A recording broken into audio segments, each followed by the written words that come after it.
Saya Desi Salviani, Anda sedang menyaksikan News Update Warta Kota. 3 pertimbangan Hakim Pengadilan Negeri Surabaya memvonis bebas Ronald Tanur, anak anggota DPR RI dari PKB, Edward Tanur, menjadi sorotan. Diketahui Ronald Tanur divonis bebas dalam kasus tewasnya janda asal Sukabumi bernama Dini Sera Afrianti. Atas putusan hakim tersebut, Kejaksaan memastikan akan mengajukan kasasi atas putusan bebas terhadap Ronald Tanur. Peristiwa kematian Dini Sera terjadi Oktober 2023, diawali dari pertengkaran wanita asal Sukabumi, Jawa Barat tersebut dengan Ronald Tanur di Black Hole KTV Club, Surabaya, Jawa Timur. Atas peristiwa itu, Ronald Tanur pun duduk di kursi pesakitan dan dituntut 12 tahun penjara karena dinilai melanggar pasal 338 KUHP tentang pembunuhan.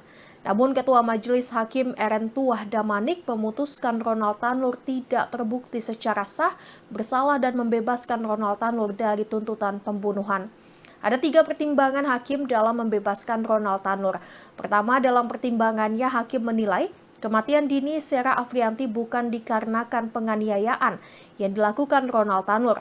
Korban Dini Andi dinilai hakim meninggal akibat minum minuman beralkohol saat karaoke. Hakim Erentua Damanik pun dalam pertimbangannya menilai upaya Ronald Tanur melakukan pertolongan terhadap korban di saat masa-masa kritis. Hal itu dibuktikan terdakwa sempat membawa korban ke rumah sakit untuk mendapatkan pertolongan. Hakim pun dalam pertimbangannya menyatakan tidak ada saksi yang menyatakan satupun penyebab kematian dari korban Dini.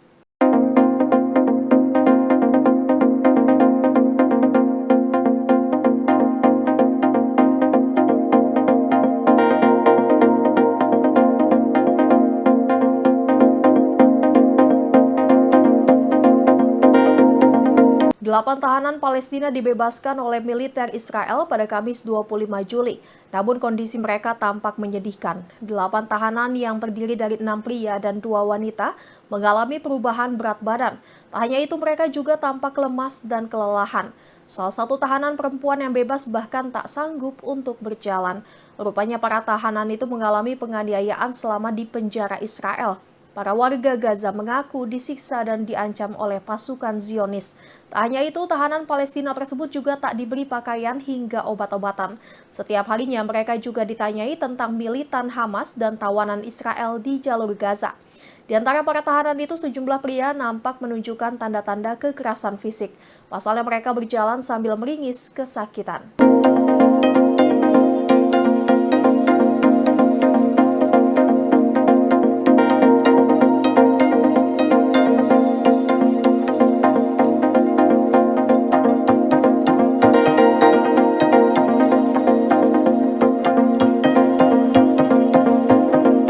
Anggota DPR dari fraksi PDIP Rieke Diah Pitaloka merespon vonis bebas terhadap Ronald Tanur.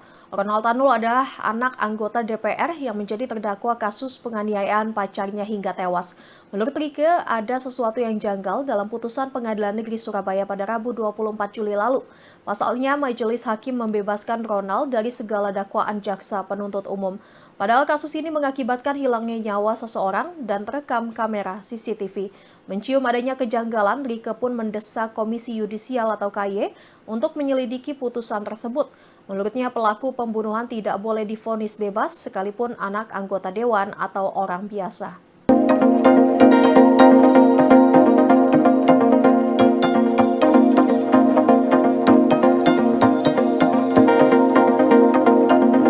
Putusan Hakim Pengadilan Negeri Surabaya yang membebaskan Ronald Tanur dari pidana pembunuhan mendapatkan kritik keras dari Kejaksaan Agung atau Kejagung RI.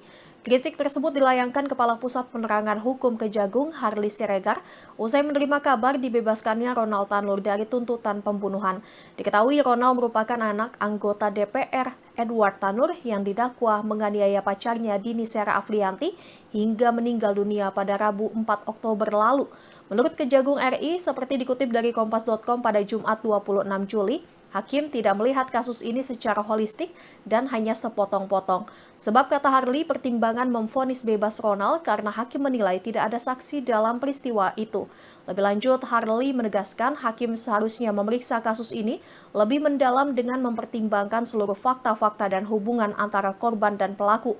Terlebih Harli menyebut sebelum tewasnya Dini, sempat ada percekcokan antara dua pasangan tersebut. Selain itu, ada bukti CCTV dan bukti visum yang menunjukkan korban terlindas kendaraan. Atas putusan itu, Kejagung pun akan mengajukan kasasi. Jaksa Penuntut Umum atau JPU memiliki waktu 14 hari untuk memori kasasi.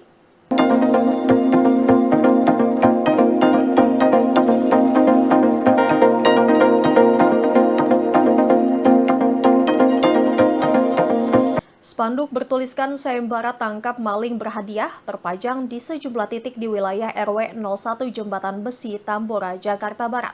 Spanduk itu berisi informasi soal nominal uang tunai mulai dari Rp250.000 hingga Rp1.000.000 apabila seseorang bisa menangkap maling di wilayahnya. Hasanuddin alias Nurdin selaku Ketua RW 01 Jembatan Besi menyebut bahwa pemasangan spanduk itu telah konsisten dilakukannya sejak tahun 2021 lalu. Bukan tanpa sebab hal itu dilakukan, pasalnya sebelum tahun tersebut wilayahnya kerap kemalingan.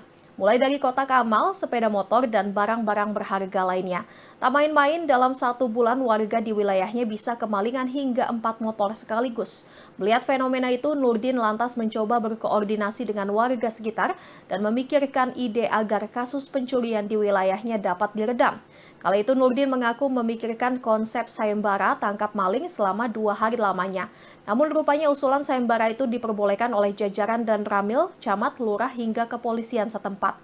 Sejak saat itulah dirinya rutin memperbarui spanduk sayembara tangkap maling untuk menekan kasus pencurian di wilayahnya.